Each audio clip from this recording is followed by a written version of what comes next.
So you may have seen a video that I uploaded the other day showing a snippet of a Real Ghostbusters cartoon sandwiched in between an Art of Noise music video and a clip of David Letterman.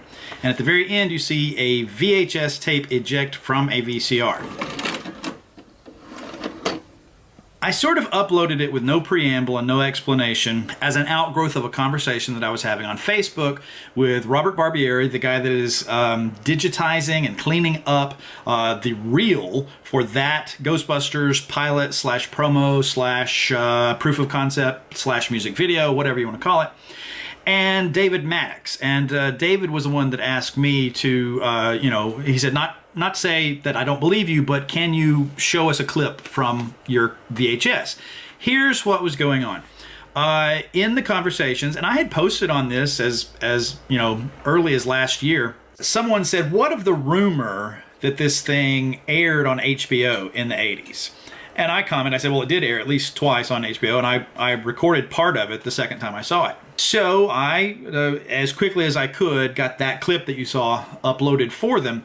And very quickly, they were like, okay, well, so much for never aired. Well, let's roll the clock back a little bit.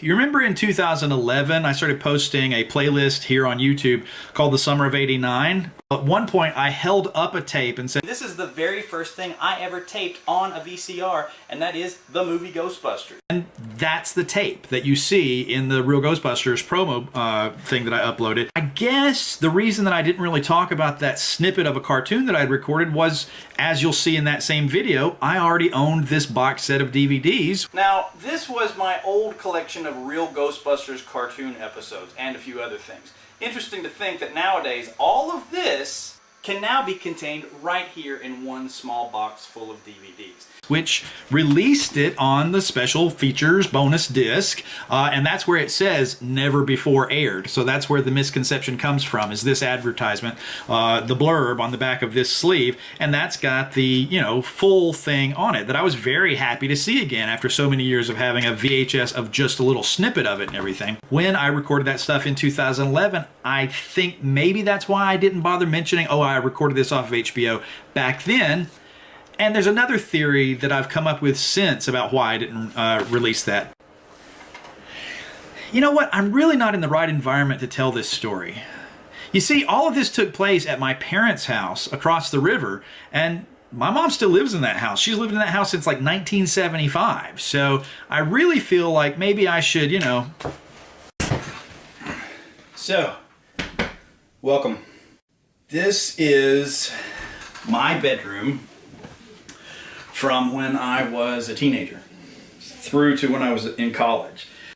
So this room has two closets, one of which still has all kinds of wooden shelves in it for my Star Wars figures, and Real Ghostbusters figures were in there and various things. But the interesting thing is the layout in this room is still very similar to how it was, and this is the same bedroom furniture, same nightstand, same headboard, same dresser, same chest of drawers. So those things are all still in the exact same locations. So let's turn back the clock, and it was in this room that I first saw the trailer, promo, whatever you want to call it, proof of concept for the Real Ghostbusters. It played on HBO, and I just stood there staring at the TV transfixed. Now, although at the time there was a TV in this spot between the two closet doors, it wasn't that high up, and this piece of furniture was not here. It was just a TV table, and so it would have been about there-ish at the most. But I did have cable, and I did have a VCR, and it was, as I recall it, afternoon.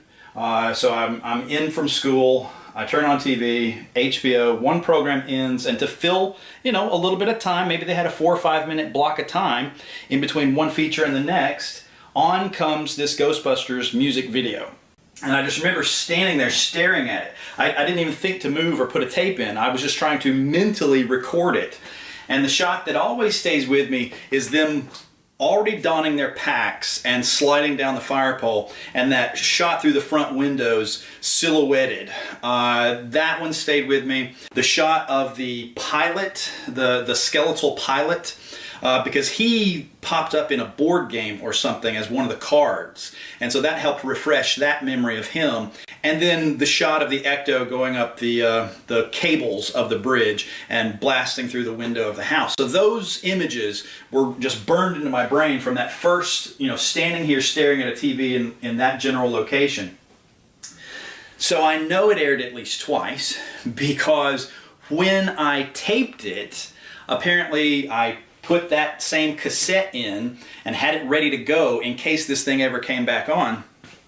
And I actually hit record about a minute before the end of it. So it's about 4 minutes long, I think. So it means I missed 3 minutes of it. I must have clicked channels and there it was, and just immediately hit record, because all I caught was the tail end where they're, pulling the guns and throwing the trap and capturing Slimer and capturing Stay Puft in their all matching flight suits instead of their color coordinated ones from the cartoon that we came to know. I have those memories of seeing many more seconds of it, many more minutes worth of it the first time I viewed it.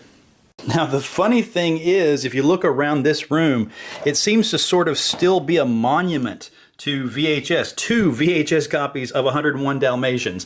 One outside the machine and one in the machine. And hey kids, look at this. You kids don't even know what a VHS rewinder is. Or over here, here's a shelf full of VHS. Titanic in 2 cassettes, because it was too long to fit on one. And just various movies that belonged to my parents. Now this spot right here at the time in 1986 would have just had a printer's tray hanging on the wall that had all of my die-cast Star Wars micro collection figures in it, and no telling what all else was stacked down there. But then later on in time, my Real Ghostbusters Firehouse would sit right there in that spot.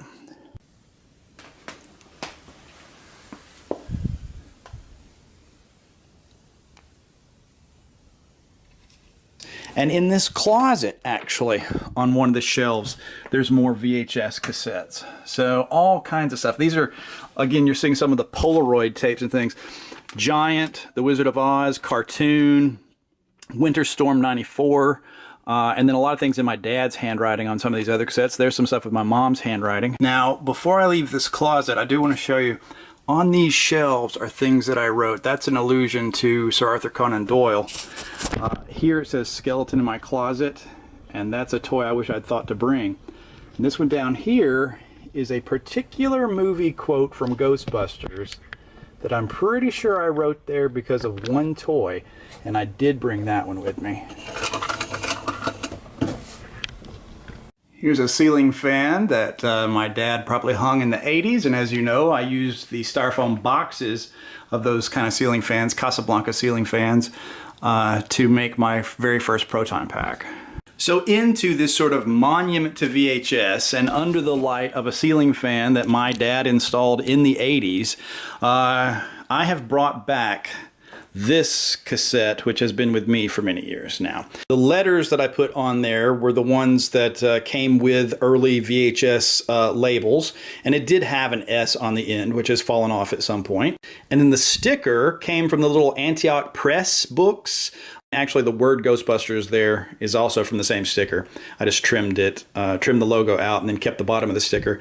And then I hand wrote on there, like I would ever forget, who the stars of Ghostbusters were, and noted that it was recorded in SP speed, which is standard play. And the sticker that says Ghostbusters covers up probably EP extended play and LP long play.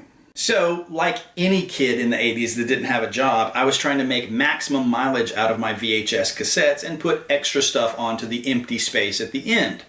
So on this tape, here's a playlist, a shot sheet, a record, a log that I made the other day. I did not have one in there prior to, and that would have saved me a moment of panic. But anyway, next after the movie is a music video promo for Jay Leno's The American Dream special, which was coming to Showtime the following May.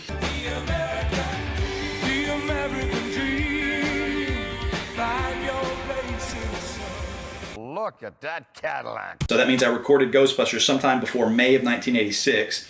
Then there's the Art of Noise music video for Peter Gunn, their cover of the Henry Mancini Peter Gunn television show theme, starring a very young Rick Mayall as the detective and starring the bartender from the Star Wars Cantina as Fat Harry.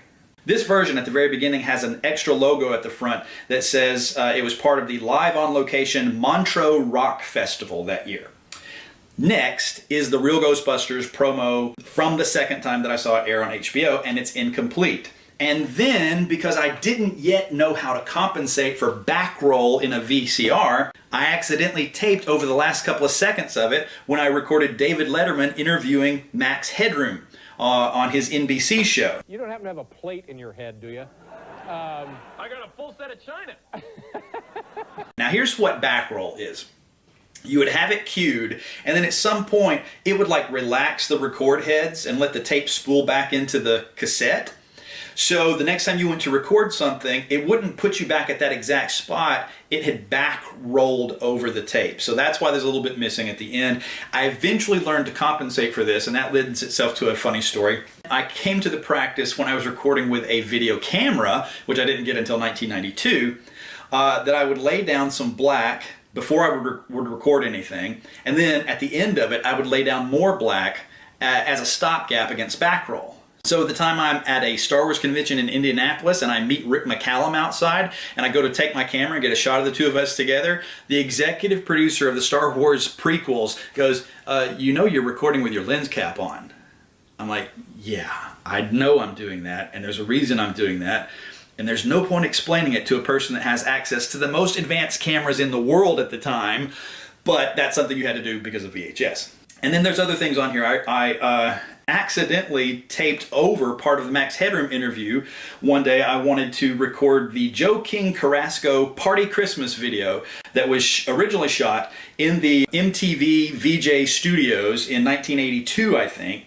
And then that like bleeds out because when I stopped recording it, it would have all this static roll before the David Letterman interview with Max Headroom underneath it came back to the top. It's sort of hard to explain unless you've ever done it before. You don't know what you're looking at. So you get a quick frame of Robert Palmer's Addicted to Love video before the static roll reverts to the Letterman interview. Then you got a Max Headroom Coca-Cola commercial. You've got The Art of Noise in a new music video featuring Max Headroom, a song called Paranoia. Am I dreaming?